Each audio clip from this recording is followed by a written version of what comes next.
Man, they went so far down that rabbit hole, ain't no turning back, man.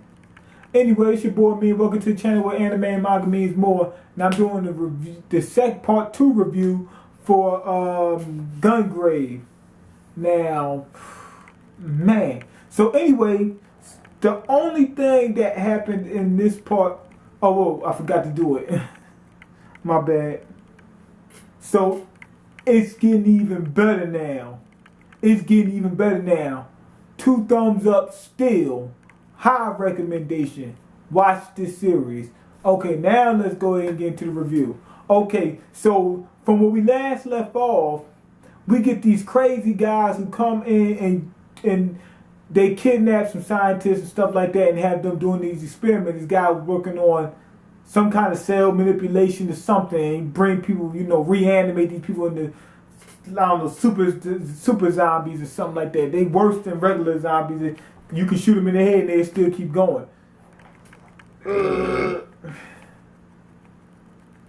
So anyway, after they do this guy, he's in a rival family or whatever you call it, gang or whatever. And he wants to compete against the MangaMiyn, right? But this is the thing. Him and his friend, they go ahead and plan on doing that. His friend just got out of jail after 8 years. He done killed almost 300 people.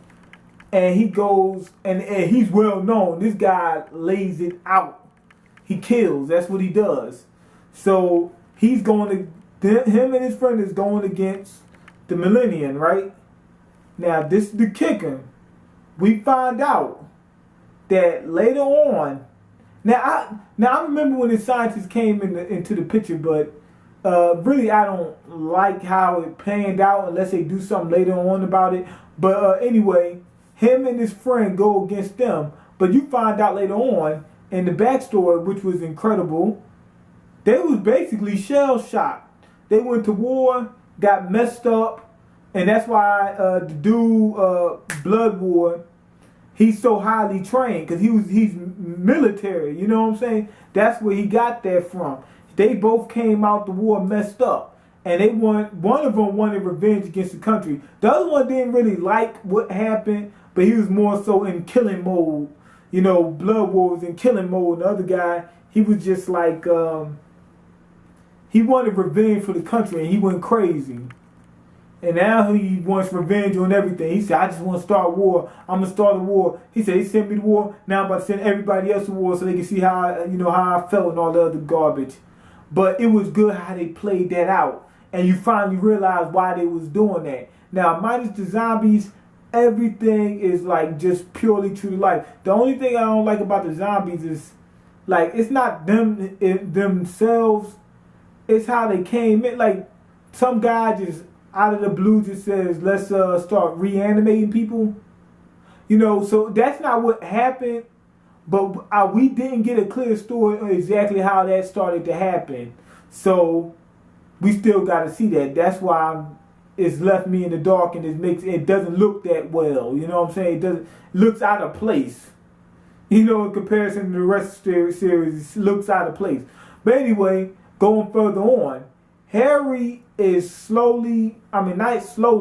he's picking up speed. This dude is becoming a speed demon. And what I mean by that is, you see how he's trying to rise his way to the top? He's starting to do more and more and more. Guy's going crazy. Now, at a certain point, he just starts doing whatever he wants. Like, he doesn't care. He's almost open with it.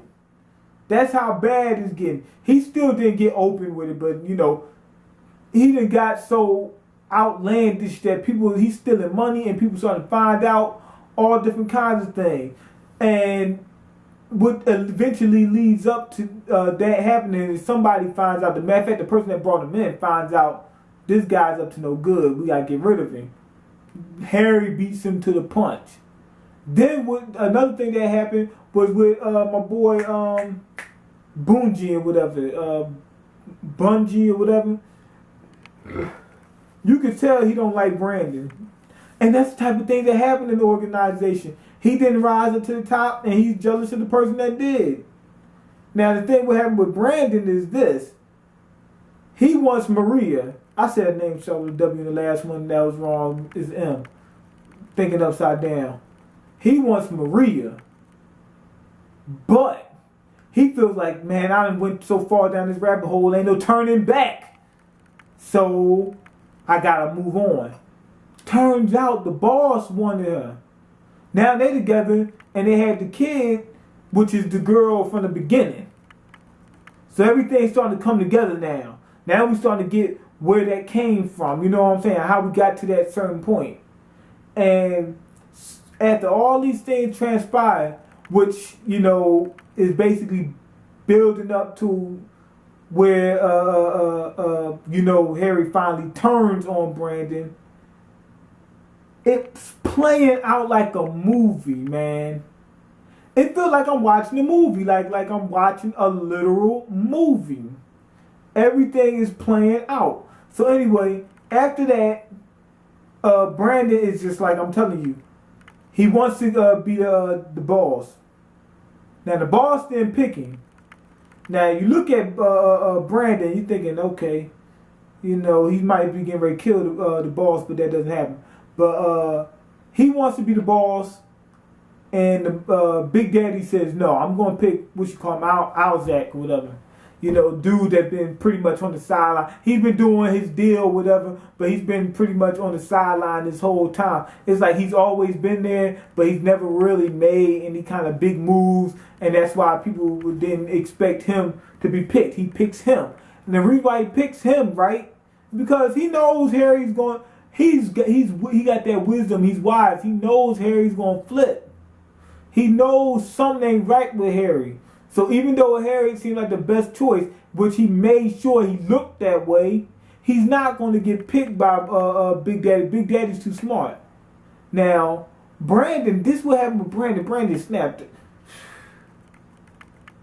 He said he got so caught up in this, when he lost Maria, because he didn't want to be part of, you know, he didn't want to be in her life because he didn't want to bring this assassination, killing, and all that kind of stuff to her. So he says, I'm done with that. What's the only thing he has left? Harry and Millennium. That's it. He doesn't have anything. He doesn't even know anything else. So he said, okay, now let's rise to the top. He forgets about Maria, all that kind of stuff. Oh my God. That almost made me cry. Like, this dude flipped. But it was like there was no going back at that point. That's why I said that in the beginning. There's no going back at this point. So that was the only thing he knew. So he says, I'm going to work for Millennia and I'm going to get Harry at the top. Harry goes because he killed somebody in the... he killed somebody. First he killed somebody that was part of the organization. Next thing, he said, okay, now I'm going to take another step. And then it leads towards him, you know, bringing in Brandon. He said, we're going to make it to the top together. Now, this is the kicker. Brandon says, yo, let's... So this with Brandon, you can really tell Brandon went even further off the deep end. And we're finally coming to how they got to that certain point. Now, Brandon wants to take over, and he's riding around with... Harry wants to take over. I've probably been saying Brandon for both of them this whole time. But anyway, Harry says, Brandon says, let's go see Kenny and them. And Harry's like, who? And the whole time I'm watching like this, because I can't believe some of the stuff that's happening, although it's believable and presented in a good way, it keeps catching me off guard. I'm like, what? And at that point I said, okay, it's no Harry left. The original Harry that used to be there is gone. Period. Now, with in the case of Brandon, there is not. It's hardly a slither left of him, but it's a little tiny bit, because he still acts somewhat similar to what he always been. Quiet, you know, all that kind of stuff. But anyway, when he realized, he said, "Oh, him." You know, the friends that got killed back when you was, you know, just a few years back. It's been like 10 years. Those guys. Anyway, they go see the grave, and Brandon, Harry, I'm probably saying Brandon for both of them. Harry says, let's go, he takes him to see this little organization, whatever this thing he got working on. And he tells Brandon, he said, let's kill Big Daddy. And Brandon immediately goes to kill Harry because Harry's turning on the organization.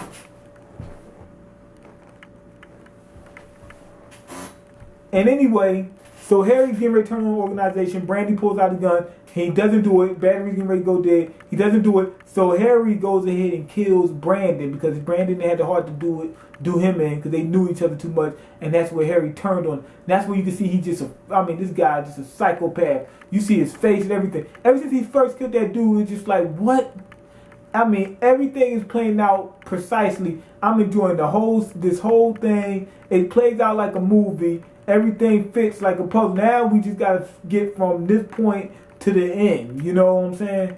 So anyway, go ahead and leave your comments, rate, subscribe, and all that other stuff because it's bad running out. I don't want this thing to die on me. Peace.